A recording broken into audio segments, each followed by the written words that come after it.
আসসালামু আলাইকুম প্রিয় আমার বাংলাদেশি ভাই বোনেরা।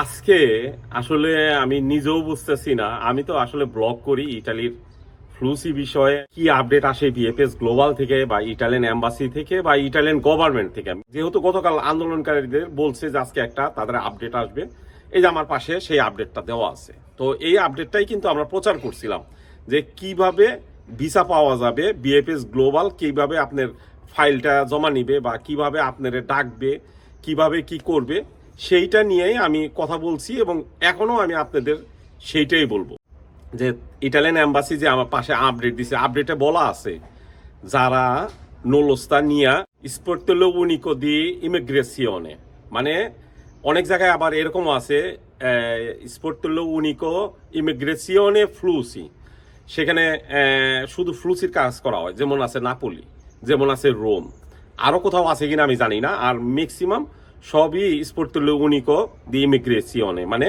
বিদেশ থেকে যারা আমরা আসি তাদের জন্য ওইখানে ফ্যামিলি ভিসা, ফ্লুসি, আরও কোনো ভিসা প্রসেসিংয়ের যদি সেখানে কাজ, তো সেখানেই যাইতে হয়। স্পর্তলিতে সে আপডেট করে দিবে, ওই নুলস্তাটা ওইটাই থাকবে, সব কিছু থাকবে, প্রোটোকল নাম্বার যত কিছু আছে কোনো কিছু চেঞ্জ হবে না, শুধু যে ডেটটা কবে ইস্যু করা হয়েছে সেই ইস্যুর ডেটটা থাকবে এবং ওই ইস্যুর ডেটটা থেকে ধরেন 6 মাস 1 বছর ওইটার মেয়াদ থাকবে। অনেকেই আবল তাবল কথা বলতেছে, হ্যাঁ যাইতে হবে কেন, হ্যান না তেন না, মালিক প্যাক পাঠাইবো। ভাই যে যা মনে চায় তাই করুক, ইটালিয়ান এম্বাসি যেটা বলছে বা ইটালিয়ান সরকার যেটা বলবে সেইটাই তো ইটালিয়ান এম্বাসি বলছে।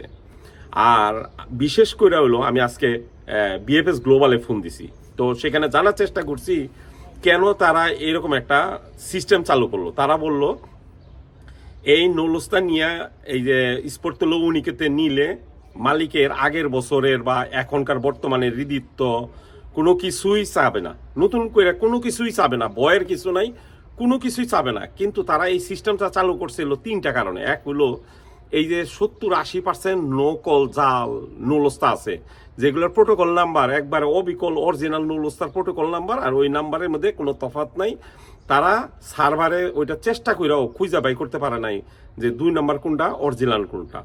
এখন এইটাই যেহেতু জমে গেছে 40-50 হাজার ফাইল বা এর চেয়েও বেশি, মানে অ্যাপয়েন্টমেন্টের জন্য যারা মেল করছে, স্ক্যান কপি যারা জমা রাখছে, সেখানেও জাল নুলস্তাও জমা রাখছে, আমারে বলছে জাল নুলস্তাও জমা রাখছে, তারা বাই করতে পারে না। তাদের যে সার্ভার আছে সেখানে সেটা অরিজিনাল ডুপ্লিকেট পার্থক্য করতে পারে নাই। তারপরে এই যে যত পাসপোর্ট ফেরত দিছে সেখানেও নাকি 70% জাল নুলস্তা আছে। তো এইগুলা সব কিছুর জন্যই কেউ জাল নুলস্তা নিয়া স্পর্তলো উনিকেতে যাইয়া আবার নতুন করে ডেট নিব, সেইটা কারো সাধ্য নাই, একমাত্র তাদেরই সাধ্য আছে যে মালিকেরা সেই কর্মচারী দরকার নিয়ে যাবে, সাথে সাথে কইরা দিবে, কোনো ডকুমেন্ট চাবে না। মানে নতুন করে ওটার আপডেট করার জন্য যে তারা আলেজ্য দাও, রেদিত্ব দাও, আনপাল সার্টিফিকেট দাও, কোনো কিছুই চাবে না। আমারে বলছে যে এইটা ভয়ের কোনো কিছু নাই, আপনারা প্রচার করেন, ভয়ের কিছু নাই, মালিক শুধু নিয়ে যাবে। আর এই যে এম্বাসির যে আপডেটটা, যে কাগজটা, যে নতুন করে যে আপডেট দিছে সেই কাগজটা কি বলে ফটোকপি কইরা সাথে নিয়ে যেতে বলছে। অনেক জায়গায় ইটালিতে স্পর্তলিতে গেলে অনেকে বুঝে না যে কেন আসছে, এটা কেন রেনু করতে হইব। তো ওইটা সাথে করে নিলেই তারা বুঝবো যে হ্যাঁ শুধু বাংলাদেশের জন্য এই আপডেটটা আসছে, এটা ইটালিয়ান এম্বাসি বা ইটালিয়ান সরকারের আপডেট। আর একটা কারণ হলো এত পরিমাণ কাগজ, কোনটা এখন মালিক তার কর্মচারীরা নিবে কি নিবে না। এক দেখা যায় 2023 সালেও আবেদন করছে, 24-এও আবেদন করছে, আবার 25-এও আবেদন করছে।